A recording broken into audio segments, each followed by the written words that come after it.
So let's start it without any delay. So देखिए, जो chapter है सेल साइकिल एंड डिवीजन, इसका मतलब क्या होता है? इसका मतलब होता है sequence of events by which a cell duplicates its genome. Events का कुछ ऐसा सीक्वेंस जिसकी वजह से जो सेल है वो अपने जीनोम को क्या करती है? डुप्लीकेट करती है। जीनोम क्या होता है? जीनोम होता है जेनेटिक मटेरियल जिसके अंदर जेनेटिक इन्फॉर्मेशन होती है, like DNA. So what is cell cycle and division? ये जो मैं जो भी पढ़ाऊँगी इस वीडियो में फुल्ली एनसीईआरटी टाइप होगा। एनसीईआरटी से बाहर कुछ नहीं और एनसीईआरटी से छुटा हुआ भी कुछ नहीं होगा। सो ये एनसीईआरटी की ही डेफिनेशन है कि what is cell cycle and division. So देखिए, sequence of events by which a cell duplicates its genome, synthesize the other constituents, eventually divides into two daughter cells। मतलब कि एक सेल क्या करती है? अपने जीनोम को डुप्लीकेट करती है, दूसरे जो इंपॉर्टेंट कॉन्स्टिट्यूएंट्स हैं उनको सिंथेसाइज करती है, जैसे कि हिस्टोन प्रोटीन्स हो गया, बहुत सारे प्रोटीन्स हैं, उनको क्या करती है? सिंथेसाइज करती है और इवेंचुअली क्या हो जाती है? डिवाइड हो जाती है दो सेल्स के अंदर। So I think the definition is clear to you all.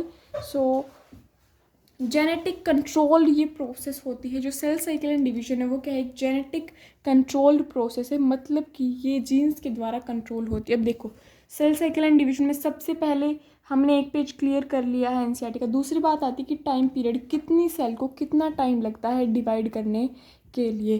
तो जो टाइम पीरियड है वो ह्यूमन सेल लेती है 24 hours to divide and yeast cell लेती है 90 मिनट्स। सो हर एक सेल का अलग अलग टाइम पीरियड होता है कि वो कितने टाइम में डिवाइड करते हैं। ईस्ट सेल, ईस्ट से हम क्या करते हैं? अल्कोहल फर्मेंटेशन में इसका यूज़ होता है। ये क्या है? फंजाई है। सो अब देखिए, जो सेल साइकिल डिवीजन जो है वो 2 फेजेस में डिवाइड है, इंटरफेज एंड एम फेज। जो इंटरफेज होता है उसके फर्दर 3 फेजेस हैं और एम फेज एक होता है माइटोसिस जो कि इक्वेशनल डिवीजन है, उसके 4 फेजेस हैं, प्रोफेज, मेटाफेज, एनाफेज, टीलोफेज। और एक होता है मियोसिस, उसमें 2 होते हैं, मियोसिस 1, मियोसिस 2, उनके फर्दर होते हैं, वो हम आगे डिस्कस करेंगे। सो सबसे पहले हम बात करते हैं इंटरफेज की। इंटरफेज के अंदर क्या होते हैं? G1 phase, S phase, G2 phase और कई कई बार G0 फेज भी आ जाता है। सो इंटरफेज के अंदर G1 फेज में क्या होता है? किसके बीच में आता है? देखिए, G1 फेज आता है माइटोसिस और इनिशिएशन ऑफ डीएनए रेप्लिकेशन के बीच में, मतलब कि एस फेज के बीच में। देखो, जैसे कि मैं आपको बताती हूँ, एनसीईआरटी से मैं आपको इसका डायग्राम बताती हूँ। सो आप देख सकते हैं, ये क्लास 11th की बायोलॉजी मेरे पास है, इस पर मैं आपको डायग्राम दिखाती हूँ इंटरफेज का। तो जैसा कि आप सब देख रहे होंगे वीडियो के अंदर कि 163 पेज नंबर के ऊपर ये जो है एक साइकिल दिखा रखी है इंटरफेज की। इसके अंदर देखो, G1 phase, S phase, G2 phase, बीच में फिर एम फेज, फिर साइटोकाइनेसिस एंड देन G2। देखो, इसके अंदर जैसे मैंने पॉइंट्स लिख रखे हैं, आप भी अपनी एनसीईआरटी के अंदर ऐसे लिख सकते हैं कि आपको अदर बुक से फिर खोलने की ज़रूरत ना पड़े। देखो, जो G1 फेज़ है वो इसके अंदर क्या दिखा रखा है? ये जो पुरानी एनसीईआरटी मेरे पास, इसमें एस फेज सबसे बड़ा दिखा रखा है, लेकिन नहीं, सबसे जो बड़ा फेज़ होता है वो होता है G1 फेज़, उसके बाद एस फेज़, G2 फेज़। तो देखो, जो G1 फेज़ वो किसके बीच में आता है? माइटोसिस और एस फेज़ के बीच में। एस फेज़ किसके बीच में आता है? G1 और G2 के बीच में। G2 किसके बीच में आता है? एस फेज़ और माइटोटिक फेज़ के बीच में। सो ये क्या एक साइकिल चल रही है। मेन मैं बता देती हूँ, G1 के अंदर क्या होता है? मेन ग्रोथ होती है।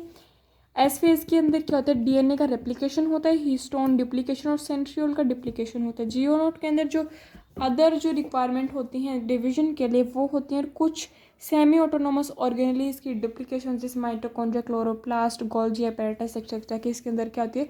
डुप्लीकेशन। फिर कैरियोकाइनेसिस, साइटोकाइनेसिस, कुछ ऐसे सेल्स होते हैं जो कि इसको लूज़ कर जाती है, मतलब उन्हें डिवाइड नहीं करना होता है, तो वो इवेंचुअली क्या करती हैं? G1 फेज़ को लूज़ कर देती हैं और किस में चली जाती है? G0 फेज़, जिसे क्या कहते हैं? Quiescent stage. सो अब देखिए, इंटरफेज के अंदर 3 phase, G1 phase, S phase, G2 phase. जो G1 फेज़ है उसके अंदर क्या है? माइटोसिस और डीएनए रेप्लिकेशन के बीच में G1 फेज़। ये लोकेशन आप एनसीईआरटी के डायग्राम से हमने बता दिया है। देखिए, इसके अंदर क्या होता है? ये जो फेज़ होता है ये मेटाबॉलिकली एक्टिव होता है। ये जो फेज़ होता है ये क्या होता है? मेटाबॉलिकली एक्टिव फेज़ होता है। जो सेल है वो ग्रो तो करती है लेकिन डीएनए का रेप्लिकेशन इसके अंदर नहीं होता। और एस फेज का जो मोस्ट इंपॉर्टेंट फंक्शन है वो क्या है? वो है डीएनए का रेप्लिकेशन। इसके अंदर कोई इंक्रीज नहीं होता है, क्रोमोसोमल नंबर सेम रहता है, सिर्फ डीएनए का सिंथेसिस रिप्लिकेशन होता है। ठीक है, देखिए हम किससे चल रहे हैं, 2C 2N से। सो जो C है वो क्या डिनोट कर रहा है, डीएनए का नंबर। सो 2C से इसके अंदर डीएनए रेप्लिकेशन हो गया तो कितना आ जाएगा, 4C। लेकिन N को हम किससे रिप्रेजेंट कर रहे हैं, नंबर ऑफ क्रोमोसोम से। सो जो नंबर ऑफ क्रोमोसोम तो हुआ नहीं इंक्रीज, तो ये कितना रहेगा, 2N 4C। पहले क्या था, 2N 2C, फिर क्या S फेज के अंदर आते ही क्या हो गया, 2N 4C। अब आता है G2 फेज की बारी। G2 फेज के अंदर क्या होता है, S फेज और माइटोसिस फेज के बीच का पीरियड होता है। इसके अंदर क्या होता है, प्रोटीन की सिंथेसिस होती है और जो कुछ रिमेनिंग ग्रोथ होती है, वो जो रह चुकी होती है वो इसके अंदर पूरी हो जाती है। मतलब G2 फेज तक आते आते जो सेल होता है वो बिल्कुल डिवाइड करने की स्टेज में आ जाता है। देखो G0 फेज क्या होता है कि मेटाबॉलिकली एक्टिव सेल्स होती हैं, लेकिन ये प्रोलिफरेट, एनसीईआरटी में लाइन दी गई है कि cells are metabolically active but they do not proliferate. Inactive stage होती है, ये एग्जिट कर जाती है जीवन फेज को। जैसे कि इसका एग्जांपल हमारी एनसीईआरटी में दिया गया है कि कौन है, हार्ट सेल्स। हार्ट सेल्स इसका क्या है, एग्जाम्पल है। सो हार्ट सेल्स ये काम करती हैं। इससे कई बार नीट के अंदर आपके एमसीक्यू टाइप क्वेश्चंस में इससे क्वेश्चन आया। आई थिंक ये पेज जो है वो आपको क्लियर होगा। इसमें अगर आपको किसी भी तरह का कोई भी डाउट है तो आप कमेंट बॉक्स में लिख सकते हैं। अब हम चलते हैं एम फेज पे। हमने जो हमारा था इंटरफेज वो क्लियर कर लिया था। अब हम देखते हैं एम फेज के अंदर क्या क्या था, prophase, metaphase, anaphase and telophase. तो चलिए अब हम उन्हें अच्छे डिटेल स्टडी करते हैं। तो देखिए एम फेज क्या होता है, मोस्ट ड्रामेटिक फेज होता है। मतलब वो जो डिवीजन का काम होता है वो इसी फेज में हो रहा होता है।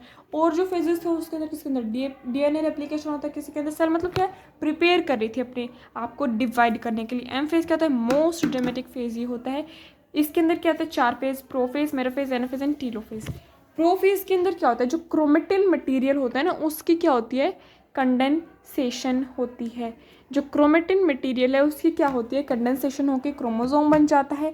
सेंट्रियोल जो है वो अपोजिट पोल्स पे चला जाता है। और जो न्यूक्लियोलस है, सेल ऑर्गेनेली है, न्यूक्लियर मेम्ब्रेन वो क्या नहीं डिसअपियर होनी स्टार्ट हो जाती है।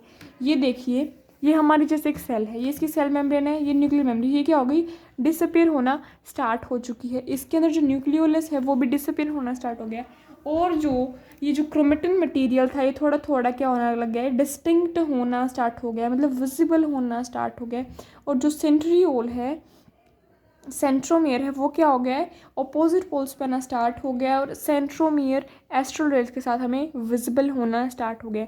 This was all about prophase में क्या हुआ, मेरे साथ आंख बंद कर रिपीट करेंगे। क्रोमेटिन मटेरियल का कंडेंसेशन हो गया, क्रोमोसोम बन गया, जो सेंट्रियोल है अपोजिट पोल्स पे चला गया, और जितने भी ऑर्गेनेलीज है न्यूक्लियोलस है वो क्या होनी, डिसअपियर होना स्टार्ट हो गई। ये आते आते ही प्रोफेज, लेयर प्रोफेज तक हो जाता है। फिर हम बात करते हैं मेटाफेज की। मेटाफेज के अंदर क्या होता है कि इक्वेटोरियल प्लेट जो है ना वो बनती है। ये देखिए जैसे कि डायग्राम में आपको दिखा रखा है कि जो क्रोमोसोम थे, हमने यहाँ पे कितने क्रोमोसोम्स लिए हैं, 4 क्रोमोसोम्स के 8 क्रोमेटर्स इसके अंदर हैं। ठीक है, सो देखो जो ये जो एक स्ट्रक्चर होता है, देखिए ये आपको एक स्ट्रक्चर दिख रहा है, ये क्या है, एक क्रोमोसोम है। इसके अंदर क्या है, अब देखो ये किससे अटैच होता है, काइनेटोकोर, इसको हम बोलते हैं काइनेटोकोर। ठीक है, इसको हम बोलते हैं काइनेटोकोर। इसके ये जो होते हैं ये क्या होते हैं, क्रोमेटिड। सो ये क्या है, एक क्रोमोसोम्स, इसके अंदर क्या है, 2 क्रोमेटिड्स हैं। अब देखिए जो काइनेटोकोर है, काइनेटोकोर मतलब कि इसके जो बीच में जोड़ने वाला होता है, काइनेटोकोर है वो स्पिंडल फाइबर से जुड़ना स्टार्ट हो गया। मतलब कि प्रोफेज के अंदर एक क्या हुआ होगा, स्पिंडल फाइबर की फॉर्मेशन हुई होगी। सो देखो मेटाफेज में एक तो इक्वेटोरियल, सिंगल इक्वेटोरियल प्लेट बन गई, मतलब कि जितने भी क्रोमोसोम्स थे वो एक लाइन पे आ गए हैं, ये आप देख सकते हैं। और जो सेंट्रियोल है एस्ट्रल रेस के साथ उसने स्पिंडल फाइबर्स बना दिए, उसके साथ काइनेटोकोर अटैच और एक इक्वेटोरियल प्लेट बन चुकी है। अब देखिए हम बात करते हैं एनाफेज की। एनाफेज के अंदर क्या होता है कि जो सेंट्रोमियर है ना वो स्प्लिट होना स्टार्ट हो जाता है। मतलब कि जो ये है, ये हमारा क्रोमोसोम था, ये इस तरह से ऐसे स्प्लिट हो गया, मतलब टूट गया 2 क्रोमेटिड्स में। तो जो क्रोमेटिड है वो अपोजिट पोल्स पे जाके टूट जाता है। मतलब कि पहले ये ऐसे था, पहले कैसे था, ये पहले ऐसे था, फिर ये क्या हो गया, डिस्टिंक्ट होकर ये ऐसे चला गया। सो ये एक अपोजिट पोल पे चला गया, ये एक अपोजिट पोल पे। तो देखिए सेंट्रोमियर क्या होता है, जो सेंट्रोमियर इसके बीच का पार्ट होता है स्प्लिट हो गया, और जो क्रोमेटिड्स है वो अपोजिट पोल्स पे जाके सेट हो गई। सो इसके अंदर सिंपल क्या है, centromere split and chromatids move to opposite pole. अब हम बात करते हैं टीलोफेज की। टीलोफेज क्या है, प्रोफेज का बिल्कुल उल्टा होता है, मतलब कि न्यूक्लियर मेम्ब्रेन उसके अंदर डिसअपियर होती है, इसके अंदर अपीयर होना स्टार्ट हो जाएगी, ऑर्गेनेलीज स्टार्ट होनी दिखनी स्टार्ट हो जाएंगी। तो ऑर्गेनेली की रिफॉर्मेशन होती है, क्रोमोसोम फिर से डीकंडेंस होके वही इनडिस्टिंक्ट सा स्ट्रक्चर बना लेता है, और क्या होता है, न्यूक्लियर मेम्ब्रेन आ जाते हैं। फिर ये क्या करता है, साइटोकाइनेसिस के बाद ये दो में डिवाइड हो जाता है। तो इस पेज के अंदर हमने क्या देखा कि प्रोफेज के अंदर मेनली क्या हो रहा है, एक तो सारी ऑर्गेनेली न्यूक्लियर मेम्ब्रेन न्यूक्लियस से डिसअपीयर हो रहे हैं, स्पिंडल फाइबर की फॉर्मेशन हो रही है, क्रोमेटिन का कंडेंसेशन हो रहा है। मेटाफेज के अंदर क्या हो रहा है, मेटाफेज के अंदर इक्वेटोरियल प्लेट बन रही है, सारे क्रोमोसोम्स एक प्लेट में आ जा रहे हैं और काइनेटोकोर कोर स्पिंडल फाइबर से अटैच हो गया। एनाफेज में क्या हुआ, सेंट्रोमियर स्प्लिट हो गया, क्रोमेटिड्स किसकी तरफ मूव कर गए, अपोजिट पोल्स की तरफ मूव कर गए, और जो स्पिंडल फाइबर है वो ब्रेक होना स्टार्ट हो गई। टीलोफेज के अंदर क्या हुआ, ऑर्गेनेली की रिफॉर्मेशन हुई, क्रोमोसोम डिकंडेंस हो गया, और फिर साइटोकाइनेसिस के बाद वो दो डॉटर सेल्स में डिवाइड हो गए। आई थिंक ये पेज आप सबको क्या होगा, क्लियर होगा। अब हम चलते हैं नेक्स्ट पेज पे। सो साइटोकाइनेसिस से क्या होता है, जैसे देखो टीलोफेज के अंदर हमारी कुछ ऐसी सिचुएशन थी कि दो ऐसे सेल्स बन गए थे एक ही इसके अंदर। साइटोकाइनेसिस में क्या होगा, ये क्या हो गया, डिवाइड हो जाएंगे दोनों। सो देखो साइटोकाइनेसिस के अंदर क्या हो रहा है कि एक फर्रो फॉर्मेशन हो रही है, एक सेल प्लेट फॉर्मेशन हो रही है। फर्रो फॉर्मेशन का मतलब कि क्या होता है, देखो जैसे कि एक ये क्या है, ये सेल है, अगर ये बीच से ऐसे टूटती है, मतलब कि मान लो ये अगर ऐसे टूटती है तो ये क्या हो रहा है, बीच से टूट रही है ना, तो ये क्या हो गया, सेंट्रीपिटल। जो फर्रो फॉर्मेशन होती है वो सेंट्रीपिटल होती है, एनिमल्स के अंदर होती है। सेल प्लेट फॉर्मेशन क्या होती है, अंदर से बाहर की तरफ जा रही होती है। सो ये क्या है, सेंट्रीफ्यूगल है। ये जो स्टेट है ये क्या है, सेंट्रीफ्यूगल है, और ये जो स्टेट है ये क्या है, मतलब बाहर से अंदर की तरफ आ रही, तो सेंट्रीपिटल है। ये आपने उसमें पढ़ा होगा, सेंट्रीपिटल फोर्सेस रोटेशनल मोशन में जो आता है। सो इस फर्रो फॉर्मेशन एनिमल्स में होती है, सेल प्लेट फॉर्मेशन प्लांट्स में होती है। ये सेंट्रीपिटल, ये centrifugal. I think this page is clear. अब हम बात करते हैं स्पेशल केस होता है कि जिसके अंदर क्या होता है, कुछ ऑर्गेनिजम्स में जो कैरियोकाइनेसिस होती है वो नहीं होती है। मतलब Cairo means, what is the meaning of Cairo means nucleus, kinesis means division. Nucleus का डिवीजन नहीं होता, जिसकी वजह से क्या होता है, मल्टी न्यूक्लिएट कंडीशन बन जाती है। मल्टी न्यूक्लिएट कंडीशन बनने की वजह से बहुत सारे न्यूक्लियस इसके अंदर आ जाते हैं। और कैसी कंडीशन बनती है, सिनसाइटियम उसे बोलते हैं, जो कि लिक्विड एंडोस्पर्म कोकोनट में हमें देखने को मिलती है। अब सिग्निफिकेंस क्या है माइटोसिस की, देखो माइटोसिस एक तो इक्वेशनल डिवीजन में हेल्प करता है, मतलब कि क्रोमोसोमल नंबर सेम रहेगा जब भी डॉटर सेल्स का भी और पेरेंट्स का भी। रिप्रोडक्शन इन लोअर प्लांट्स जैसे कि यूनिसेलुलर ऑर्गेनिजम्स में ये रिप्रोडक्शन भी कराता है, जैसे कि अमीबा वगैरह में। नॉर्मल ग्रोथ के लिए मान लो इंजरी हो गई वहाँ पे, तो मियोसिस की जरूरत नहीं पड़ेगी ना, सिंपल ग्रोथ चाहिए हमें, तो वो किससे हो जाती है, माइटोसिस से। अब हम बात करते हैं मियोसिस की। मियोसिस क्या है, एक रिडक्शनल डिवीजन है मियोसिस। रिडक्शनल डिवीजन है meiosis to produce haploid cells, मतलब कि डिप्लॉइड से हैप्लॉइड सेल्स, मतलब कि क्रोमोसोमल नंबर हाफ कर देती है, ठीक है। हैप्लॉइड सेल्स बनाने के लिए रिडक्शनल डिवीजन, इसी के अंदर मैंने इसका सिग्निफिकेंस लिख दिया है। ये जेनेटिक वेरिएबिलिटी आएगी इसके अंदर, इवोल्यूशन कराएगी, मतलब कि क्रोमोसोमल नंबर क्या होता है, हाफ। अगर मान लो कि इसका है 46, इसका 23, इसका 23, दोनों मिलकर 46 बनाएंगे, तो अगला तो ऐसे 46 फिर डिवाइड कर 46 तो आगे बढ़ता जाएगा। इसलिए मियोसिस करनी पड़ी है, जिससे कि जो क्रोमोसोमल नंबर है वो प्रोजेनी में और पेरेंट्स में क्या रहे, सेम रहे। अब हम बात करते हैं कि इसके अंदर दो फेजेस आते हैं, मियोसिस 1, मियोसिस 2। जो मियोसिस 1 होती है उसके अंदर क्या कहता है, prophase 1, metaphase 1, anaphase 1, telophase 1। Meiosis 2 के अंदर क्या आता है, प्रोफेज 2, मेटाफेज 2, एनाफेज 2, टीलोफेज 2। जो मियोसिस 2 होती है that is exactly like mitosis, means ये जो मियोसिस 2 है ये क्या है, इक्वेशनल डिवीजन है, और मियोसिस 1 जो है वो रिडक्शनल डिवीजन है, मीन्स क्रोमोसोमल नंबर हाफ हो जाता है इसके अंदर। प्रोफेज 2 के फर्दर टाइप्स हैं, देखो मियोसिस 2 टाइप की, फिर जो मियोसिस में 1 में प्रोफेज था उसके फर्दर से 5 टाइप्स है, लेप्टोटीन, ज़ाइगोटीन, पैकिटीन, डिप्लोटीन, डाइकाइन्स। अब इनको देखो, इनको याद करने का मैं तरीका बताती हूँ। कि प्रोफेज पहले आएगा, मेटाफेज आएगा या एनाफेज क्या आएगा। तो देखो आप क्या दे रहे होते हैं, आपको जैसे आपने बायो लिए तो पहले क्या होता था, पीएमटी देना पड़ता था, सबको पीएमटी से आ जाता है। देखो प्रोफेज, मेटाफेज, फिर बीच में एनाफेज ले आना, फिर telophase, PMAT. So I think you can remember by the short trick. This is prophase to. Prophase to के अंदर क्या, लेप्टोटीन, ज़ाइगोटीन, पैकेटीन, डिप्लोरीन, डाइकाइनेसिस। सो अब हम इसको देखते हैं कि कैसे प्रोफेज टू होती है। सो अब हम बात करते हैं प्रोफेज वन की। इसके अंदर 5 टाइप्स है, लेप्टोटीन, ज़ाइगोटीन, पैकेटीन, डिप्लोटीन, डाइकाइनेसिस। सबसे पहले हम क्या करेंगे, इसके सारे जितने भी टाइप्स उनको समझेंगे, फिर मैं आपको एक शॉर्ट ट्रिक बताऊंगी जिससे इनके फंक्शंस आपको रिवाइज हो जाएंगे कि किस में क्या होता है। देखो लेप्टोटीन में क्या होता है, ये देखो प्रोफेज वन है, तो इसमें आपको क्या लिखना है, इसमें डिसअपीयर होना स्टार्ट हो रहा है न्यूक्लियस, न्यूक्लियोरल मेम्ब्रेन, सेल ऑर्गेनेल। सो डिसअपीयर होती होती सब में डाइकाइनेसिस क्या होगी, डिसअपीयर हो जाएंगी। तो देखो लेप्टोटीन के अंदर, इसके अंदर क्या होता है, अब हमें क्या करना है, क्रोमोसोम नंबर तो हाफ करना है, उसके लिए इसके अंदर प्रोफेज वन के अंदर कुछ डिफरेंसेस हैं। देखो सबसे पहले आते हैं लेप्टोटीन। लेप्टोटीन के अंदर देखो ये क्या है हमारी, जैसे मान लो ये एक सेल है, इसके अंदर ये क्या है, न्यूक्लियर मेम्ब्रेन। न्यूक्लियर मेम्ब्रेन क्या हो रही है, यहाँ पे तो डिसअपीयर हुई नहीं, यहाँ पे जाते जाते क्या हो जाएगी, डिसअपीयर होनी क्या हो जाएगी, स्टार्ट हो जाएगी, मतलब कि यहाँ तक बिल्कुल ही डिसअपीयर हो जाएगी। अब देखो ये मैंने वैसे कन्वीनियंस की कि आपको समझ में आए कैसे क्या, और इसलिए मैंने ये सर्कल्स बनाए हैं। यहाँ तक जो न्यूक्लियर मेम्ब्रेन है, न्यूक्लियोलस है, गोल मतलब जितने भी सेल ऑर्गेनेलीज हैं वो क्या होती हैं, डिसअपीयर होना क्या हो जाती है, स्टार्ट हो जाते हैं। अब देखिए लेप्टोटीन के अंदर क्या हो रहा है कि ये एक बुके स्टेज है, मतलब कि यहाँ पे जितने भी जो क्रोमेटिक मटेरियल है वो ऐसे ही अस्त व्यस्त है, ऐसे ही पड़ा हुआ है। ये क्या है, बुके स्टेज है। इसके अंदर मेनली क्या होता है, बस ये बुके स्टेज है, यहाँ पे सेंट्रोमियर जो है वो अपोजिट पोल्स पे आना स्टार्ट हो, बस इसमें यही होता है। जाइगोटीन में देखो थोड़ा डिस्टिंक्ट हो गया है क्रोमोसोम।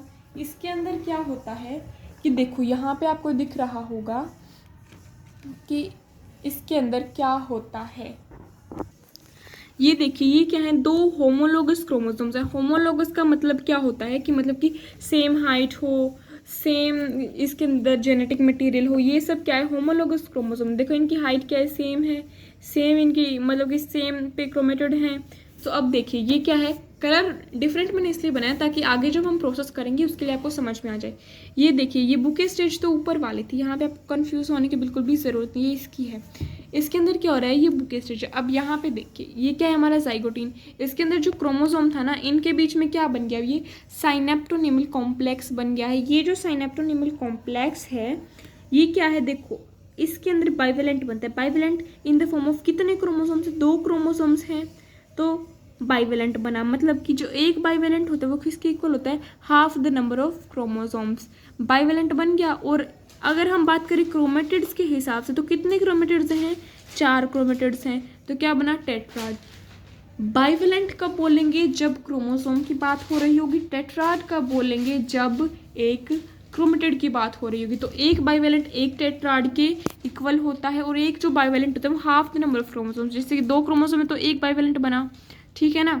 ये विद रिस्पेक्ट टू क्रोमोसोम होता है, विद रिस्पेक्ट टू क्रोमेटिड्स होता है। अब मैं आपको समझाती हूँ कि साइनेप्सिस क्या होती है। अब देखो ये जो 2 क्रोमोसोम्स थे क्या आपस में आए, इनके बीच में साइनेप्टोनिमल कॉम्प्लेक्स बना, सो क्या हो गई, साइनेप्सिस हो गई, मतलब कि 2 होमोलोगस क्रोमोसोम्स की क्या हो गई, पेयरिंग होनी स्टार्ट हो गई है नॉन सिस्टर क्रोमेटिड्स के, एज यू कैन सी। सो यहाँ पे देखो n कितना है 4, c कितना है 8, साइनेप्टोनिमल कॉम्प्लेक्स इनके बीच में क्या हो गया, बन गया है।